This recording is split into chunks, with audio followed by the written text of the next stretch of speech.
What up, Viking fans? And thank you for tuning in to the Skol State of Mind podcast. Trigger warning as of right now, and I gotta be honest with y'all. If you don't want to hear me being extremely honest and unfiltered about this team going forward, this is not the video for you. I'm gonna let you guys know off top. I'm extremely disappointed in the performance of our Minnesota Vikings against the Pittsburgh Steelers earlier today.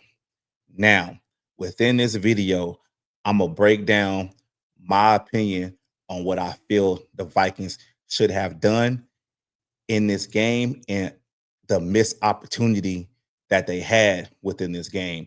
We're going to break down the offensive struggles, talk about the leaky defense, and we are going to dive deep into the ramifications of all these injuries. So, if you want to hear the real deal about the Minnesota Vikings, I suggest you tune in.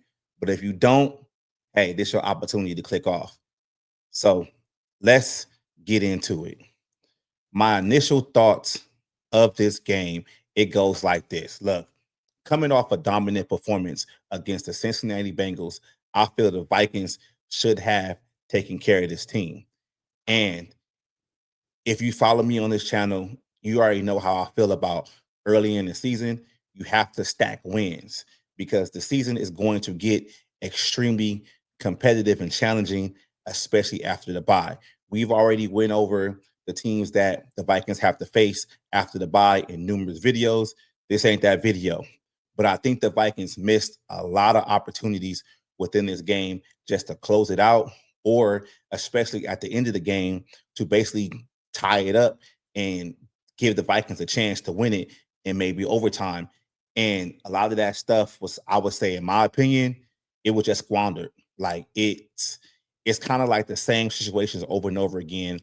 And I've been bringing these issues up for the past couple of years, like what's going on with Kevin O'Connell and its offense. Now, if you start pushing back, it's like, okay, here we go again. Somebody, gets on Twitter or gets on YouTube and automatically want to blame the coach. This is my issue with the Kevin O'Connell situation. Is the verbiage too long? And what is he saying in the headset, during that, during the play clock or whatever? Because it seems like it's the same issues with multiple quarterbacks for the past 4 seasons. Kirk Cousins had issues with delay of games. Josh Dobbs did. Nick Mullins did. Even Sam Darnold had issues with that. Now, I don't know what's being said, but I think the play is becoming too long for the quarterback to understand and then have enough time to relay that. And that leads into delay of games, and that leads to, wrong signals that lead to wrong checks at the line. It's just a lot of things, man. And I do understand that injuries played a big role into this game, but I just feel like that's football, bro. Like that's football. You can't predict when these injuries are going to happen. You just got to roll along with it, and you got to change your game plan to actually, tailor to what you actually have on the field. And I'm not sure the Vikings actually did that on both sides of the ball. So let's get into these offensive struggles, man. All right, look. All right. The offense struggled to stay consistent. They struggled to move the ball on multiple possessions. On paper, you can see like the Vikings had, some good games by Jordan Addison, Justin Jefferson, and especially Carson Wentz. But that doesn't tell the whole story. If you actually set back and you watch this game, the offense was struggling all game. They could never get the run going consistently. And I feel like during a couple of possessions, Kevin O'Connell kind of like went right back to being Kevin O'Connell and being a pass heavy offense. And he just went like away from the run game. The thing about the run game, if you know football, you have to establish it. And running backs are big on rhythm. And if you don't establish the run early, the other opposing teams basically is not going to respect it. I mean, the offensive line is a major issue for this team. I mean, Donovan Jackson already had his wrist surgery and he's out. Ryan Kelly started the game but left the game and is back in concussion protocol. Brian O'Neill had a knee injury and we don't know the severity of that as of right now. So, in my opinion, this offensive line is being held together by duct tape. It really is. And I understand injuries, man. Like I can't blame everything on injuries, but at the end of the day, this isn't the offensive line that we foresee foreseen the Vikings to be having for the whole 17 games of the season. And we kind of knew like Darisaw was going to be the one, starting the season on the injured list because of the ACL injury last year. But man, this injuries on this offensive line is being decimated, and it's starting to make this whole offense just look horrible. Like Kevin O'Connell, I give him some credit because he did come out there with some kind of quick game. But once the game kind of to like get away from the Minnesota Vikings, like he went right back to the long developing plays down the field. I mean, it's great when you complete them, but if you know that your offensive line, especially when it comes down to your backups, and you had three backups in there today that they can't hold up, you got to change the play calling.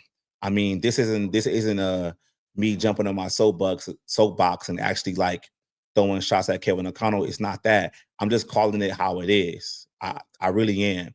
I mean, I did like what I seen from Xavier Scott. I think that going forward, him and Jordan Mason could be, a consistent 1-2 punch, with Jordan Mason being the the featured back, the one that gets majority of the carries, and Xavier Scott coming in there playing in, I would say a lesser Aaron Jones role, being the running back that can catch up the backfield, because he's looking like he can be that type of running back. So that was a sweet spot. But at the end of the day, this offense needs to get a whole lot better.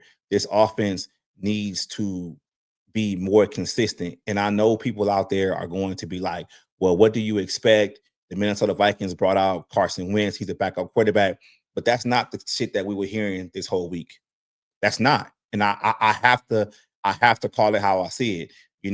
I've been on multiple channels and I've been on multiple live expressing like the patience with this team with JJ McCarthy. And I'm gonna keep saying it. Like, it made no sense to me why, you got a group of fans that were saying that Carson Wentz actually gives us, a better chance of winning, when Carson Wentz has only been with this team for less than a month. And to piggyback on that, to actually say that, well, what about the veterans on this team? They might feel Carson Wentz gives a better chance. Like, how they signed in the offseason. They signed knowing that McCarthy was going to be in his development stage. Carson Wentz signed a week before the season started. The quarterbacks that were on this roster backing up McCarthy are no longer on this roster. So you can miss me with that. This is why us Viking fans who really believe in this team going forward for the future said that regardless of what happens with Carson Wentz, good or bad, JJ McCarthy has to get his job back as soon as he's 100% healthy.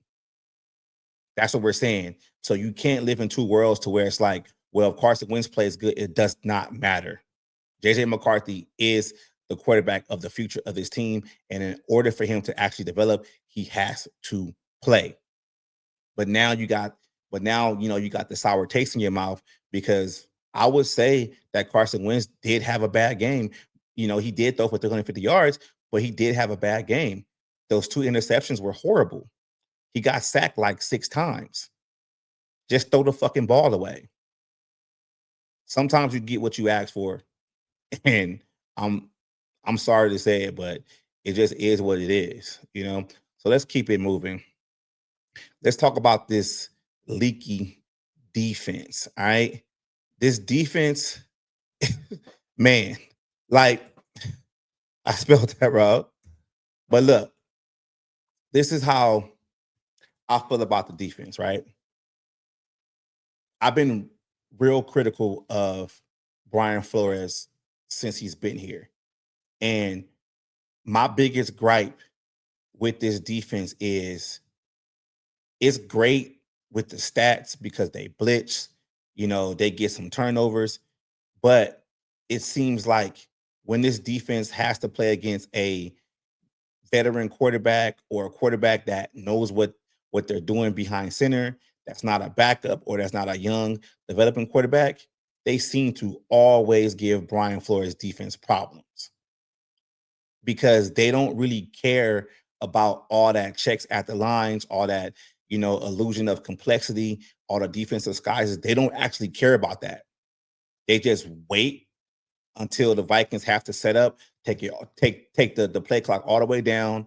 They analyze what's going on and they continue to pick Brian Flores' defense apart. Now, if you look at that play that DK Metcalf had that long touchdown run in, it was over the middle at the beginning of the play. He called the ball over the middle and then shot it through for a touchdown. This Brian Flores defense has holes in the middle all the time, and it's been like that for the past 3 seasons. Let's just be honest about the situation. Like, I've come on this channel and I've told you guys that this defense is not that damn good. It's not. And now you guys are starting to see it for yourself. And you can't blame it all on injuries. You can't blame it, oh, we need this guy, oh, we need that guy. It's the scheme. Veteran quarterbacks can figure that shit out. I don't understand why you guys don't get that shit by now. If you look at the schedule, we have a lot of veteran quarterbacks that the Vikings actually have to play this season. Now, let's talk about, this defense not being able to stop the run. If you look at the defense last year, teams didn't necessarily run the ball on us. They didn't. They just wanted to pass. So we necessarily didn't see what this run defense was actually like. But it seems like this season, the book is out. In order to get this defense on sleds and to get this defense off balance, especially, if the game is like going back and forth and, the Vikings are behind, just run the ball because they can't stop it. Now, let's take out the Cincinnati Bengals game, right? Let's take that game out. If you look at the other 3 games, look at Chicago, you look at Atlanta, and then you look at Pittsburgh. They basically got what they wanted running the ball. And then when they didn't run the ball, they got quick plays, to their receivers or their tight ends to neutralize the pass rush. That's how you kill the pass rush. If the ball is coming out too fast, you don't have enough time, for the pass rushers to actually get the quarterback, especially if the team is not behind.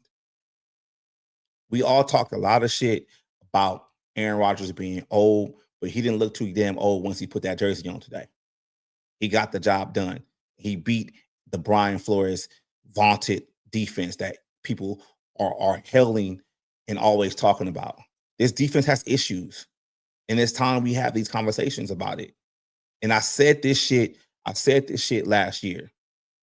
Brian Flores will not get a head coaching job, not because of the lawsuit, but because the book is out on how to beat his defense. People know how to beat that shit. If they blitzing, get the ball out fast. Run the ball straight through the middle on these guys because, their interior O-line can't stop the run. Motion guys out to get them in one-on-one coverage because the corners are okay. I mean, Brian Murphy is great. I mean, but at the end of the day, it's like, what else do you have?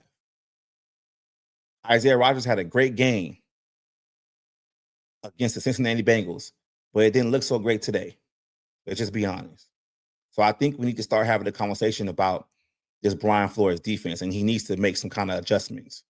Now, let's get on the injury report, man, because these injuries, man, is just, man. So Ryan Kelly is back in concussion protocol, and with his age and the history, of his concussions, I don't think we might not see him again.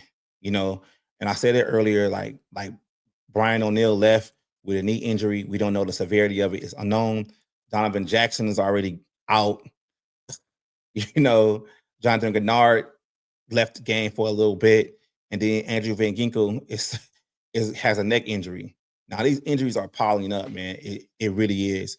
But I just hope that the veterans on this roster can kind of galvanize this team to kind of go forward so they can, rally and get some wins and maybe make the playoffs, man, because it seems like the NFC, there's only a couple of teams that's actually running away with it, and everybody else is just beating each other.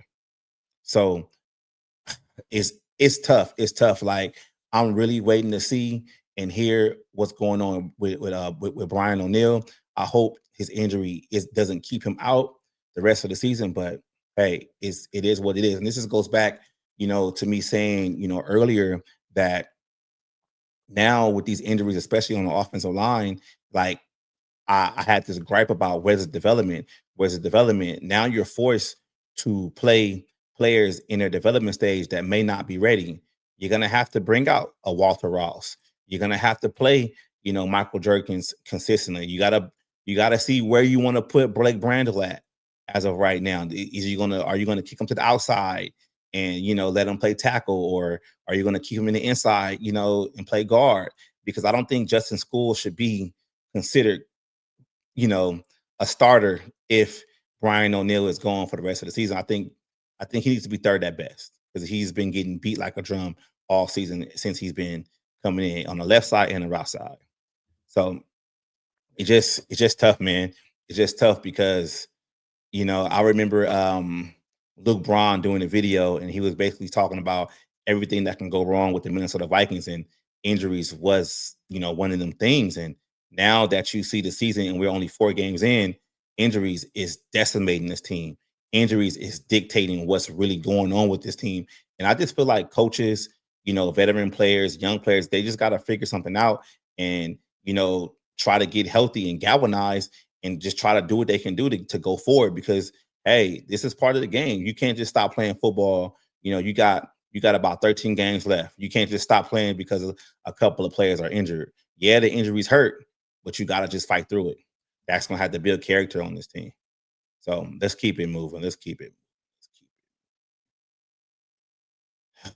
Man, I'm just so areas areas of concern, right? So look, here are my my couple of areas of concern. Like it's the offensive line, and I mean, what can I say, man? Like we got too many injuries on the offensive line, and I don't know what's going on with Brian O'Neill as of yet. But this is something we got to think about with the injuries that's happening, on this team. If some of these players are lost for the season, do the Vikings do what they did last year and try to trade for somebody on a roster that a team doesn't feel like they're going to re-sign, the next year, or like do they do something? Like there's nobody starting caliber sitting on the couch right now because if they were that good, they were actually playing. So, like, I really don't know. Like, I don't know, and it's it's hard because I mean we didn't think this season was going to look like this. We really didn't. We really didn't. I mean, I would say like, let's just look forward. Let's just look forward and see what happens, man. Because it's like there's nothing for us to do but to look forward for this team. Like it's it's stuck right now. It's stuck. I mean, you got the Cleveland Browns that just got the brakes beat off them by the Detroit Lions, and we play them next week. And with the Vikings sitting 2-2, they got to figure out a way to beat the Browns and go into the bye week, a game over 500, and actually was something to build on. I'm not sure if we see JJ McCarthy, against Cleveland. I mean, we don't know where his progression is with his injury, but we know as of today that Carson Wentz is not the answer. And even if we do see a McCarthy, like we still got to be patient. But after the bye, we play against the Philadelphia Eagles, and they haven't lost a game yet, and they look just like a perennial playoff team, a team that won a Super Bowl last year. It's going to be tough, and there isn't a a great time of when to reinsert McCarthy to this team. But I say this is like, hey, either you sink or you swim. Like we can sit here and we can like look at all the stats and look at the shit from other history and years from here and shit like that. But at the end of the day, this team needs to perform. This team needs to get better. This team needs to stop having the same issues that they've been having the past couple of seasons. The offense needs to be able to consistently drive the ball down the field. And when I say drive the ball down the field, I'm not saying they have to make big plays down the field. What I'm saying is sustain some drives. Like stop going 3 and out. Stop having stupid ass penalties. Stop having so many false starts in the delay of games. Because even if you have a good drive, a couple of penalties in the red zone can put you out of field goal range. It can take the points away, take the points straight off the board. And with the defense, like the defense needs to be a little bit better. Like Brian Flores needs to figure some shit out. Like the middle of your field is consistently wide open. Like if you have to limit Hargrave and Allen playing, defensive line in the middle to put some more beef out there, you have to do that shit because teams this year are trying to run against you, and you need to understand that. So I really don't know like what's going to happen with the Vikings, in the next couple of weeks. But y'all know I'm gonna be tuned in. Y'all know I'm gonna be tuned in. Y'all know I'm gonna stay, dropping videos. But it's just rough. It's just rough right now because it seems like we were on a high last week on a blowout, but right now this feels just like the Atlanta game, like with that sour taste in your mouth, and you really don't know like what the Vikings are going to do in the foreseeable future. So let's just stay posted. Let's just let some days go by, and this win won't be as bad by Wednesday. And hopefully the Vikings can get some good news about their injuries, especially concerning Brian O'Neill. So that's all I got. Let's go, baby.